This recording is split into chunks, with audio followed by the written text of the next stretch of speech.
Selamat sore Bapak Ibu dan saudara-saudari yang dikasihi Tuhan. Mari kita mengakhiri hari kerja dan aktivitas kita dengan bersama-sama merenungkan firman Tuhan yang telah dipersiapkan oleh Pendeta Mariska Lauterbum MATS PSP. Bahan bacaan pada sore hari ini diambil dari Nehemia bab 4 ayat 5. Jangan kau tutupi kesalahan mereka dan dosa mereka, jangan kau hapus dari hadapanmu, karena mereka menyakiti hatimu dengan sikap mereka terhadap orang-orang yang sedang membangun. Judul renungan pada sore hari ini yaitu berseru kepada Tuhan. Dalam pergumulan kita setiap hari, apakah hal pertama yang kita lakukan?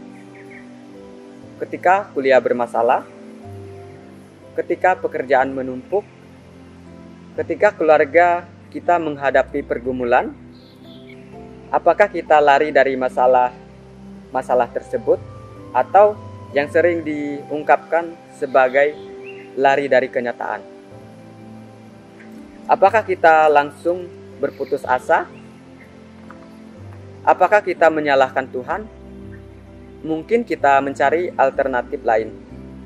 Mungkin kita berkeluh kesah dan sebagainya. Melalui perenungan akan kitab Nehemia pasal yang keempat, kita belajar untuk mencari, berseru, dan mengandalkan Tuhan. Kitab Nehemia berisi semacam riwayat hidup yang ditulis oleh Nabi Nehemia sendiri pada abad ke-5 sebelum Masehi. Bagian pertama dari kitab ini berbicara tentang kembalinya Nehemia dan tentang pembangunan tembok Yerusalem setelah pembuangan di Babilonia. Kitab ini ditulis untuk mengingatkan bangsa Israel bagaimana Tuhan menuntun mereka dari pembuangan dan membangun kembali tembok Yerusalem.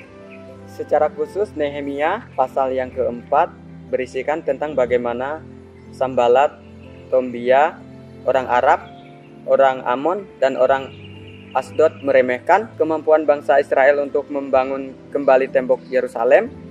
Sanballat dan Tobia adalah pejabat kerajaan Persia. Dalam pergumulan Israel menghadapi mereka, umat Tuhan datang kepadanya dan menyerukan tentang bagaimana mereka dihina dan disakiti oleh orang-orang di sekitar mereka tersebut. Tuhan memberkati umatnya dan membangun tembok Yerusalem pun dapat diselesaikan. Dari pengalaman Nehemia dan bangsa Israel, kita belajar tentang berseru kepada Tuhan dan mengandalkan kuasa-Nya. Artinya, kita tidak bergantung pada kemampuan diri sendiri. Mengandalkan Tuhan juga berarti kita mengakui ketidakmampuan, kerapuhan, dan kelemahan kita. Mengandalkan Tuhan berarti kita percaya Tuhan bekerja dalam kehidupan kita untuk mendatangkan kebaikan. Mengandalkan Tuhan berarti kita tidak putus asa.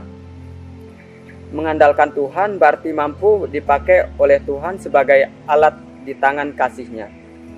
Mengandalkan Tuhan berarti mampu menerima apa yang terjadi dalam kehidupan kita setiap hari sebagai cara Tuhan bekerja, dan bahwa Tuhan menjadikan semua sesuatu indah pada waktunya. Refleksi kita pada sore hari ini adalah berserulah kepada Tuhan, jangan andalkan diri sendiri dengan segala kesombonganmu. Mari kita berdoa. Ya Tuhan, inilah seruanku, ubah hidupku berkenan padamu, agar aku mampu melalui berbagai tantangan kehidupan. Amin.